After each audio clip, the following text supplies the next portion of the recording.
ప్రేక్షకులందరూ నమస్కారం. ఈరోజు మన స్టూడియోలో ప్రముఖ ఆధ్యాత్మికవేత్త జ్యోతిష్య వాస్తు పండితులు వైవిఎస్ఎస్ గిరిరావు గారు ఉన్నారు.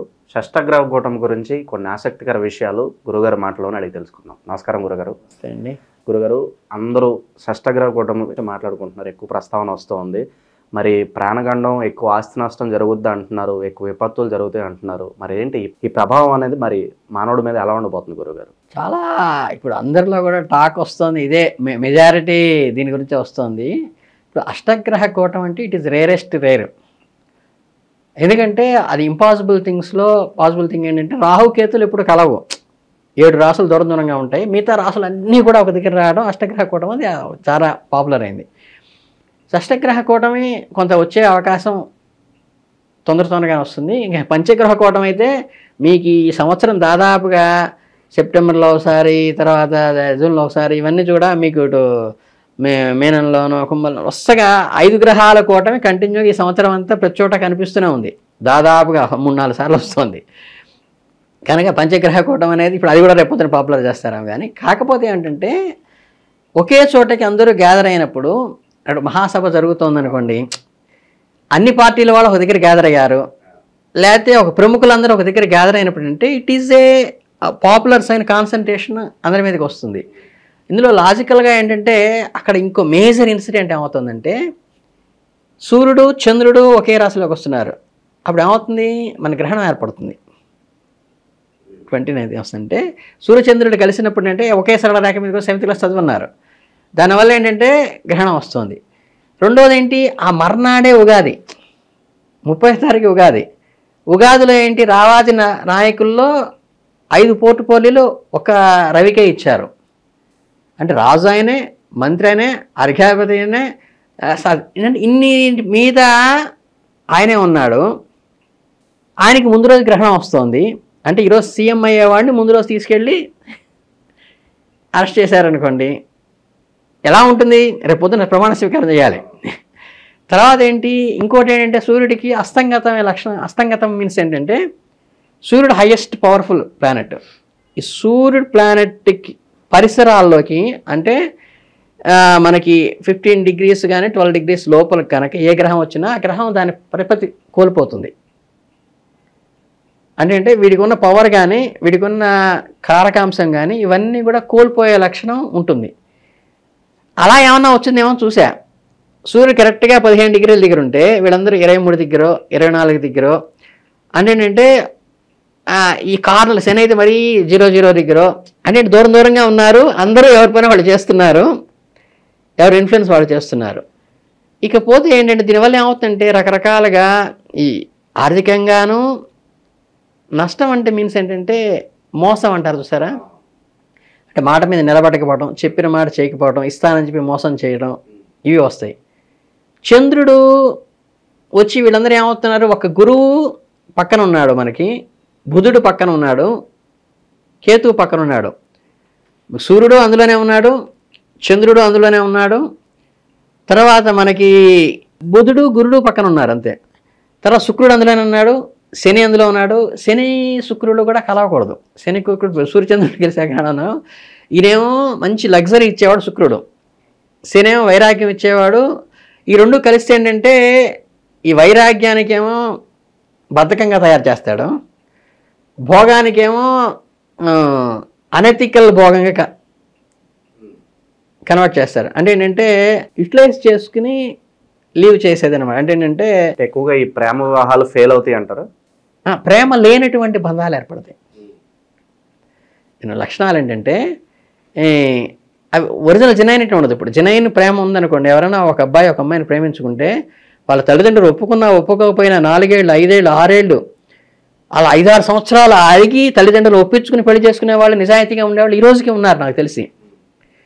కానీ అలా కాకుండా యూజ్ అండ్ త్రో అంటారు చూసారా, నమ్మించి మోసం చేయడం అంటే ఏంటంటే ఇటువంటి బంధాలు ఎక్కువ వస్తాయి.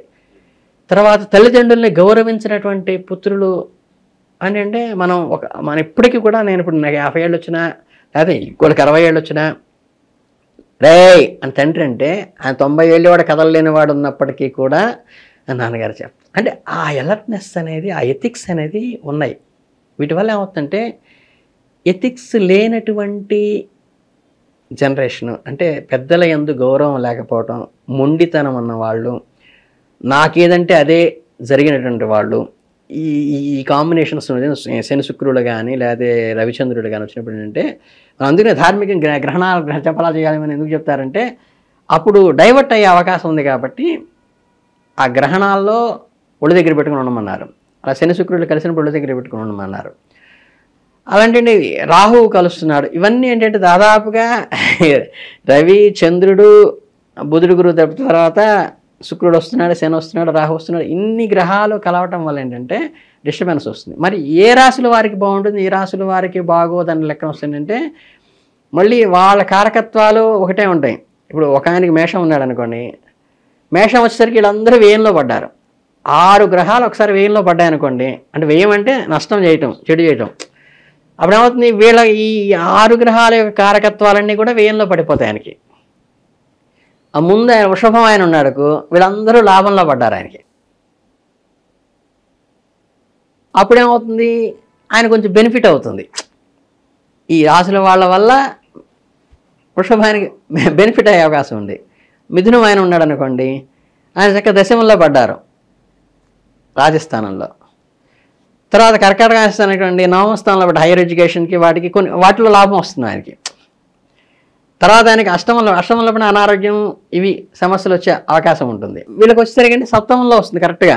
అంటే మేషం ఆయనకి కొంచెం అన్ని వ్యయంలో పడ్డాయి, వృషభం ఆయనకి లాభంలో పడ్డాయి, మిథునం ఆయనకేమో దశమ స్థానంలో పడ్డాయి, సింహం కర్కాటకం కన్యకు వచ్చేసరికి ఈయనకి కరెక్ట్గా సప్తమ స్థానం రిలేటెడ్గా ఉన్నటువంటి వాటిలో శుభగ్రహాలు శుభం, చెడు గ్రహాలు చెడు చేస్తాయి. అంటే మనకి పార్ట్నర్షిప్ డీట్స్ కానీ, ఈ స్పౌస్ కానీ, ఈ లవ్ కానీ, అంటే మనకి జీవిత భాగస్వాములు పార్ట్నర్స్ అనే దానికి సత్వం.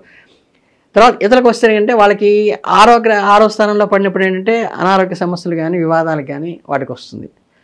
అట్లా పంచమ స్థానంలో ఉన్న వాళ్ళకి ఏంటంటే పుత్రస్థానం సంబంధం ఏంటి వస్తుంది. 3వ స్థానంలో పడినప్పుడు బ్రదర్ ఇది వస్తుంది. అట్లా ఒక్కొక్కళ్ళకి ఈ మామూలు జాతకం చెప్పేటప్పుడు ఏ కారకత్వాలు చెబుతామో అవే వస్తాయి. కనుక ఏంటంటే అందరికీ ఒకటే కాదు, ఇది అందరికీ ఒకటే ఏంటంటే మాకు ఈ హోర అనేదేమో వ్యక్తులకు వస్తుంది. మనకి మొత్తం ఓవరాల్గా ప్రపంచానికి ఎలా ఇప్పుడు మీరు పంచాంగ శ్రవణాలు కూడా ఈ రాశి వాళ్ళకి రా, ఈ రాశి వాళ్ళకి రా చెప్పేది వ్యక్తిగతానికి అది వస్తుంది. అలా కాకుండా ఈ సంవత్సరం మొత్తం వర్షాలు ఎలా పడతాయి, ఈ సంవత్సరం మొత్తం అర్ఘ్యాలు ఎలా ఉంటాయి, ఈ సంవత్సరం మొత్తం సస్యాలు ఎలా ఉంటాయి అని ఏదైతే చెప్తామో అలా ఓవరాల్గా ప్రపంచానికి ఇబ్బంది కలిగే లక్షణాలు మాత్రం దీనివల్ల వస్తాయి తప్పితే వ్యక్తిగత జాతకంలోకి తీసుకుంటే ఏ రాశి వాళ్ళకి మంచి చెడు అనేది మళ్ళీ ఆ రాశి వాళ్ళకి ఎన్నో రాశిలో ఈ షష్టగ్రహం వచ్చిందనే దాని మీదే ఉంటుంది తప్పితే అందరికీ కామన్గా ఒకటి చెప్పడానికి కుదరదు.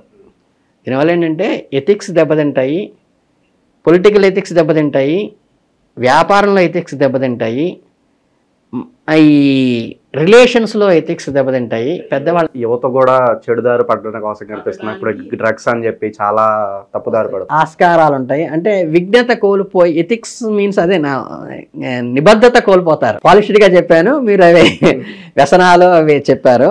అవేంటంటే అటు కన్వర్ట్ కావడానికి ఆస్కారం ఉన్నది. ఎందుకంటే గ్రహరాజు అందులో ఉన్నాడు, గ్రహరాజు గ్రహణం బట్టి ఉన్నాడు, మర్నాడు వచ్చేదానికి ఈయనే రాజు, తర్వాత ఈయనే సేనాధిపతి, ఈయనే మేఘాధిపతి, ఈయనే అర్ఘ్యాధిపతి.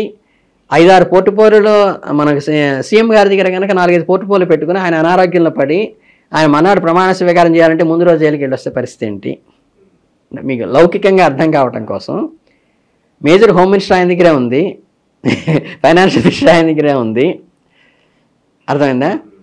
అంటే శుక్రుడు అక్కడే ఉన్నాడు, శని అక్కడే ఉన్నాడు. వీళ్ళందరూ ఆయన దగ్గర ఉండి ఆయన అన్ని పోర్టుపోలు ఆయన పెట్టుకుని ఆయన రేపొద్దున ప్రమాణ స్వీకారం చేయాలి, ముందు రోజు గ్రహణంలో పడ్డాడు.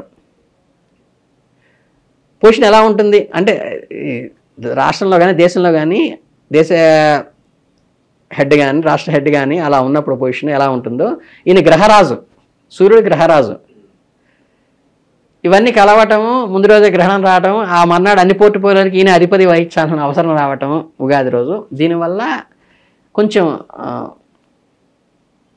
ధార్మికతకి వ్యతిరేకమైనటువంటి భావజాలము కలిగిన వాళ్ళు, పాలిష్డ్గా నా భాషలో చెప్పాలంటే అనెథికల్కి ప్రోత్సహించేవాళ్ళు, అన్లాఫుల్గా బిహేవ్ చేసేవాళ్ళు, వీళ్ళు ప్రొవోక్ అవుతూ అన్ఎడ్యుకేటెడ్ హైలైట్ అవుతూ విద్వత్తు ఉన్నవాడు తగ్గిపోతూ, ఇవన్నీ సామాజికంగా వ్యక్తి జాతకాలు వేరు, మళ్ళీ ఎవరికి వాళ్ళకి విడివిడిగా ఉంటుంది.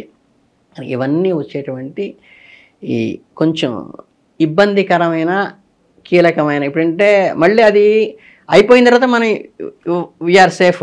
అంటే పురిటి నొప్పులు అంటారు కదా, పురిటి నొప్పులు పట్టేదాకా నేను ఇది చేయలేను, నా వల్ల కాదు, ఇది నాకు అవసరమా అని అనుకుంటుంది తల్లి. వెంటనే పిల్లాడు కేక పెట్టంగానే చక్కగా దగ్గర తీసుకుని వీడు నాకు కావాలి, ఇంకో బిడ్డ కావాలి అంటే ఏంటంటే శ్మశాన వైరాగ్యం అంటారు సార్. శ్మశాన వైరాగ్యాన్ని వెళ్ళి శ్మశానానికి వెళ్ళినప్పుడు ఏమిటి జీవితం ఇంతే కదా, అంతా అయిపోయింది, ఏముంది ఈరోజు అని ఉంటాడు. అది ఎప్పటిదాకా ఉంటుంది ఆ వైరాగ్యం? ఇంటికి వచ్చి వంకాయ కూర చేసావా, బెండకాయ కూర చేసావా అని అడిగేదాకా ఏంటి ఆ కూర చేసా నాకు ఇష్టమేంచి అంటే అప్పుడే పోయింది మాయ. మన కళ్ళ ముందే చూస్తాము, కళ్ళ ముందే అని అనుభవిస్తాము, మరుక్షణంలో మర్చిపోతాము. కనుక ఇవన్నీ కూడా చూసినప్పుడు అరే ఏంటి ఇలా జరిగింది అని లోపల మనకి ఇన్నర్ సెన్స్ పనిచేస్తుంది. వీడేంటి ఇలా మాట్లాడాడు, ఇలా చేస్తున్నాడే. కానీ మన్నాడు మళ్ళీ వాళ్ళ లెక్కలో వీడు అలాగే మాట్లాడతాడు, వీడు అలాగే చేస్తాడు, వీడు అంటే సృష్టి ధర్మం అది. సత్యయుగంలో ఉన్న లక్షణాలు కలియుగంలో ఎలా ఉండవో, వీడు తప్పు కాదు, అది వీడి ప్రొవోకింగ్ గ్రహ ప్రభావం వల్ల అలా జరిగేటువంటి అవకాశం ఉంది. కాబట్టి దానికి వీడు సిన్సియర్గా చేయాల్సిన ఎఫర్ట్ ఏంటంటే మన నీతిని, మన నిజాయితీని, మన ధర్మాన్ని మనం కాపాడుకుంటూ, ఇలా ఎవరైనా జారుతుంటే, మన పిల్లలు జారినా, మన స్పౌస్ జారినా, లేదంటే మన కొలీగ్స్ జారినా వాళ్ళని పట్టుకుని నాన్న ఇది కాదు, ధర్మంలో నువ్వు ఇలా పొరపాటున ఇలా కొట్టుకుపోతున్నావు, ఇది ఒకసారి ఆలోచించుకో, మనస్సాక్షి చెప్పినట్టుగా విను. మనస్సాక్షి ప్రతివాడికి చెప్తుంది మంచి చెడు, వాడిని ఇబ్బంది పెట్టవాక, నువ్వు ఇలా చేస్తున్న అన్యాయం అనేది. కానీ ఏంటంటే లోపల ఇది ప్రొవోక్ చేస్తుంది, చేయటం వల్ల వస్తారు. కాబట్టి దీన్ని జాగ్రత్తగా వహించి చక్కగా మన జనరేషన్ని మనం కాపాడుకోవాలి, మన యూత్ని మనం కాపాడుకోవాలి. కాబట్టి మనందరం కూడా కొద్దిగా కేర్ తీసుకుని సమాజం పట్ల కూడా మన ఇంటితో పాటు మన వాళ్ళని మనం కొనాళ్ళు రక్షించుకుంటే, వాళ్ళని కాపాడుకుంటే, తర్వాత ఈ గ్రహ ప్రభావం నుంచి బయటకు వస్తాడు. మత్తు దిగిన తర్వాత మళ్ళీ ఆఫీసర్ని తిట్టేస్తాడు, లేకపోతే పెళ్ళాం పిల్లని తిట్టేస్తాడు, అరిచేస్తాడు. మళ్ళీ అదే పెళ్ళాం దగ్గరికి గోముగా వచ్చి కాళ్ళు పట్టుకుని ఏమీ నేను రాత్రి ఇట్లా ప్రవర్తించాను అంటాడు, చూసారా? అలా ఆ పీరియడ్ని కొంచెం జాగ్రత్తగా కాపాడుకొని వీటి నుంచి మనం బయటపడదాం. మనం ఏదో జరిగింది, మన తప్పు లేదు, అవి గ్రహ ప్రభావంలో జరిగింది అంటాం కాకుండా, ఎందుకు గ్రహ ప్రభావం మనం ఎందుకు లోను కావాలి, అంత మన జాగ్రత్తలో మనం ఉండాలి అనేది మనం మానసికంగా ధైర్యంగా ఉండి, ఈ టీనేజ్ పిల్లలకి మనం సపోర్ట్గా ఉండి, ఎవరైనా స్లిప్ అయ్యే వాళ్ళని మనం జాగ్రత్తగా చూసుకుంటూ మనం కొన్నాళ్ళు కాపాడుకోగలిగితే, మనకి మనం చేసిన కృషి, మనం చేసిన కష్టమే మన భవిష్యత్తుకి పునాదయ్యి చక్కగా వెలివిరుస్తుంది. దీన్ని మనం నెగ్లెక్ట్ చేస్తే మటుకి పీరియడ్ని, తర్వాత జారిపోయిన తర్వాత మనం దాన్ని కొన్ని పెద్ద పెద్ద వాళ్ళకే చేసిన చిన్న పొరపాట్ల వల్ల అవి ఆ మచ్చలు అలా ఉండిపోతాయి. కనుక మచ్చ పడకుండా, మన సమాజం మీద పడకుండా కూడా చూసుకుని మనం కొంచెం జాగ్రత్తగా ఉండి, ఇటు గవర్నమెంట్ కానీ, తల్లిదండ్రులు కానీ, 10 మందికి సలహా ఇచ్చే మాలాంటి వాళ్ళు కానీ దాన్ని జాగ్రత్తగా కాపాడుకుంటూ వస్తే దాన్ని సమాజం భవిష్యత్తుకి మనం చేయాల్సిన పని మనం చేయాలి, అది చేయాలి. ఏం జరుగుతుందని కాదు కానీ మనం ఏం చేయాలని తెలుసుకోవాలి. హస్తగ్రహ కూటమి గురించి ఎన్నో మాకు తెలియని విశేషాలు తెలియజేశారు. ధన్యవాదాలు. చాలా సంతోషం.